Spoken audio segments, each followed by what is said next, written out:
Bienvenue sur Nexus Horizon AI. Je veux que tu fermes les yeux une seconde. On est en 2028. Pas dans 100 ans, juste en 4 ou 5 ans. Tu es debout, emmitouflé dans une parka, le vent te fouette le visage, il fait moins 30 degrés. Tu es dans la toundra sibérienne, ce désert blanc à perte de vue. Le sol tremble légèrement sous tes pieds. Un bruit sourd, rythmique, comme des tambours géants qui frappent la terre gelée. Et là, à travers la brume de neige, tu vois une ombre immense se dessiner. Des défenses courbées de 3 mètres de long, une fourrure épaisse, brune, emmêlée. Une trompe qui souffle de la vapeur chaude dans l'air glacial. Ce n'est pas un effet spécial, ce n'est pas un hologramme. C'est un mammouth laineux, vivant, qui respire. Pour la première fois depuis 4000 ans, l'histoire fait marche arrière. Aujourd'hui, on parle de déextinction. Et pour m'accompagner dans ce voyage temporel et génétique, j'ai Thomas avec moi. Salut Thomas. Salut Sarah, et waouh, quelle intro, tu m'as presque donné froid. Mais tu as raison, l'image est saisissante. Et le plus fou, c'est que cette date, 2028, ce n'est pas un chiffre lancé au hasard, c'est l'objectif officiel, public, affiché sur le site web de Colossal Biosciences. C'est demain, littéralement. C'est ça qui me terrifie et me fascine en même temps. Colossal Biosciences, c'est cette boîte fondée par Ben Lam, un entrepreneur de la tech, et George Church, qui est un peu le pape de la génétique à Harvard. Ils ont levé des centaines de millions de dollars. Des célébrités comme Paris Hilton ou Tony Robbins ont mis de l'argent là-dedans. C'est devenu le projet le plus hype de la biotech. Mais Thomas, on doit poser la question qui fâche tout de suite. Est-ce qu'on est dans Jurassic Park ? Est-ce que Jeff Goldblum va débarquer pour nous dire que la vie trouve toujours un chemin ? C'est la référence inévitable, hein. Mais en réalité, c'est à la fois plus complexe et moins cinématographique que Jurassic Park, du moins sur le plan scientifique. Dans le film, il récupère du sang de dinosaures dans un moustique piégé dans l'ambre. C'est de l'ADN vieux de 65 millions d'années. Dans la réalité, l'ADN a une date de péremption. Au bout d'1 million d'années, c'est illisible, c'est de la bouillie. Donc les dinosaures, c'est mort, oublie ça. Par contre, le mammouth, lui, il a disparu il y a seulement 4000 ans sur l'île Wrangel. On retrouve des carcasses dans le permafrost qui sont incroyablement bien conservées. On a des poils, de la peau, parfois même du sang liquide. Donc on a accès au code source. Mais, et c'est un gros mais, ce n'est pas du clonage. Attends, précise ça. Parce que dans ma tête, et je pense dans la tête de beaucoup de nos auditeurs, on imagine qu'on prend une cellule de mammouth congelée, on la met dans un ovule et hop, on fait naître un bébé mammouth, comme la brebis de lit. Ce n'est pas ça ? Non, ce n'est pas ça du tout. C'est impossible de cloner un mammouth de cette façon parce que l'ADN, même bien conservé, est fragmenté. Il est cassé en millions de petits morceaux à cause des radiations cosmiques et du temps. Imagine que tu trouves un livre encyclopédique qui a passé 4000 ans sous la pluie. Les pages sont déchirées, l'encre a bavé, il manque des chapitres entiers. Tu ne peux pas juste le photocopier. Ce que Colossal veut faire, c'est de l'édition génétique. Ils utilisent la technologie CRISPR-Cas9. C'est comme des ciseaux moléculaires ultra précis. D'accord. Donc si je te suis, ils ne photocopient pas le livre, ils essaient de le réécrire ? Exactement. Et pour ça, ils ont besoin d'un modèle de base. Et on a de la chance parce que le mammouth a un cousin vivant très proche, l'éléphant d'Asie. Ils partagent 99,6% de leur ADN. C'est énorme. Donc l'idée de George Church, c'est de prendre le génome de l'éléphant d'Asie, qui est le document Word de base, et d'utiliser CRISPR pour faire des recherches et remplacer. Ils identifient les gènes responsables des petites oreilles, de la graisse sous-cutanée, des poils longs, de la résistance au froid, et ils insèrent ces bouts de code mammouth dans l'ADN de l'éléphant. C'est fou quand on y pense. Donc techniquement, ce qui va l'être en 2028, si ça marche, ce n'est pas un pur mammouth. C'est un éléphant d'Asie tunique, un éléphant en costume d'hiver. C'est un peu cynique comme image, mais c'est assez juste.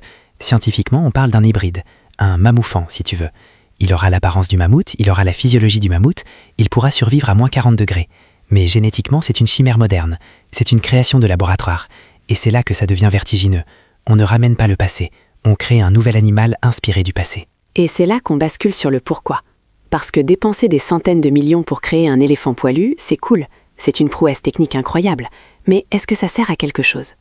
Colossal Biosciences met en avant l'argument écologique. Ils disent que le mammouth peut sauver le climat. Ça me paraît un peu gros, non ?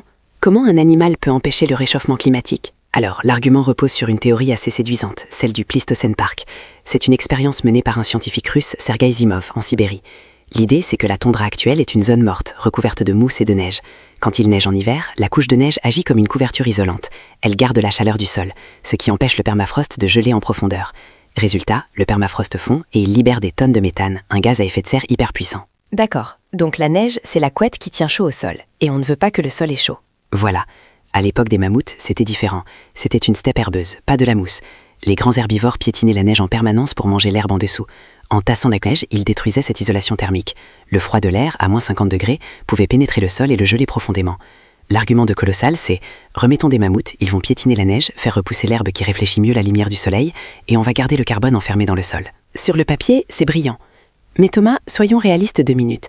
La Sibérie, le Canada, l'Alaska, c'est gigantesque. Pour avoir un impact réel sur le climat mondial, il ne faut pas 10 mammouths. Il en faudrait combien? Des dizaines de milliers? C'est là que le bas blesse. C'est le point faible de l'argumentaire. Pour avoir un effet écosystémique mesurable, il faudrait des troupeaux immenses, des centaines de milliers de bêtes réparties sur des millions de kilomètres carrés. Et là, on parle de faire naître le premier bébé en 2028. La gestation d'un éléphant, c'est 22 mois. La maturité sexuelle, c'est 10 ou 15 ans. Le calcul temporel ne colle pas avec l'urgence climatique. On n'aura pas 100 000 mammouths avant un siècle, au mieux. Donc beaucoup de critiques disent que l'argument écologique, c'est du greenwashing pour justifier un projet d'égo. C'est le jouet ultime pour milliardaires, en fait. Elon Musk a ses fusées, Ben Lam a ses mammouths. Mais il y a un autre aspect qui m'inquiète, au-delà de l'argent gâché. C'est l'impact imprévu. On sait que les écosystèmes sont fragiles. Introduire une espèce, même une espèce qui était là il y a 4000 ans, c'est risqué, non? La toundra a changé. Les animaux qui y vivent aujourd'hui, les caribous, les rennes, ils n'ont jamais vu de mammouth. C'est clair, on joue aux apprentis sorciers. Imagine les maladies. Les éléphants d'Asie, qui servent de mère porteuse ou de base génétique, peuvent être porteurs de virus, comme l'herpès de l'éléphant qui est mortel. Est-ce qu'on risque d'introduire des pathogènes tropicaux dans l'Arctique? Ou l'inverse, est-ce que ces nouveaux mammouths seront immunisés contre les bactéries qui vont se réveiller avec la fonte des glaces? Et puis, socialement, l'éléphant est un animal hyper complexe. Ils apprennent de leurs aînés. Là, le premier bébé mammouth qui va l'éduquer, une éléphant d'Asie qui n'a jamais vu la neige, il va être un orphelin social, une aberration dans un monde qui n'est pas le sien. C'est une question de bioéthique animale très lourde. Est-ce qu'on a le droit de créer un animal solitaire et inadapté juste pour voir si on peut le faire? C'est ça qui me dérange le plus, la solitude de ce premier être. Et ça ouvre la porte à la suite. Colossal parle aussi du dodo, du tigre de Tasmanie, mais Thomas, on doit aborder le sujet tabou. Si la technologie CRISPR est si puissante, si on peut réécrire un génome humain avec des gènes anciens, on a séquencé le génome de l'homme de Néandertal. On l'a en entier. Est-ce que la prochaine étape, après le mammouth, c'est de ramener une autre espèce humaine? Techniquement, la barrière s'amincit chaque jour. Si tu sais modifier un éléphant pour en faire un mammouth, tu sais modifier un Homo sapiens pour en faire un Homo neanderthalensis. Les outils sont les mêmes. La différence, c'est l'éthique et la loi. Aujourd'hui, c'est interdit partout de modifier la lignée germinale humaine, c'est-à-dire de faire des bébés OGM. Mais George Church lui-même, il y a quelques années, avait dit dans une interview, peut-être par provocation, qu'avec une femme extrêmement aventurière comme mère porteuse, ce serait théoriquement possible. C'est terrifiant. Imagine les implications. Est-ce qu'ils auraient des droits humains? Est-ce qu'ils seraient des sujets d'expérience? On entrerait dans une ère de racisme génétique qu'on ne peut même pas concevoir. C'est pour ça que le mammouth est le cheval de Troie. C'est mignon, c'est écologique, c'est nostalgique. Ça permet de faire avancer la technologie, de normaliser l'édition génétique massive sans trop effrayer le public. Mais une fois que la boîte de Pandore est ouverte, une fois que la technique est maîtrisée pour les mammifères complexes, la ligne rouge devient floue. Si on peut ramener le mammouth, pourquoi pas améliorer l'humain pour qu'il résiste aux radiations pour aller sur Mars? C'est le même type de modification.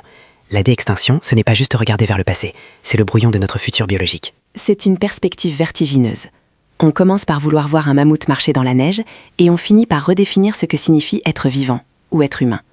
Ce projet colossal, au fond, c'est peut-être moins une question de biologie que de philosophie. Avons-nous la sagesse d'utiliser les outils divins que nous avons créés? J'aimerais dire oui, Sarah, mais quand je vois la vitesse à laquelle ça avance et les sommes d'argent en jeu, je pense que la curiosité et l'hubris l'emportent souvent sur la sagesse. On le fera parce qu'on peut le faire, et on réfléchira aux conséquences après, quand le mammouth sera dans notre jardin. C'est peut-être la phrase qui résume le mieux notre époque. En tout cas, 2028 arrive vite. On verra si le sol de Sibérie se mettra à trembler. Merci Thomas pour cet éclairage fascinant et un peu effrayant. Merci à toi Sarah. Gardez vos parkas à portée de main. C'était Nexus Horizon AI. Abonnez-vous, partagez et dites-nous en commentaire. Si vous pouviez ramener une espèce à la vie, ce serait laquelle? Et surtout, seriez-vous prêt à assumer les conséquences? À la prochaine!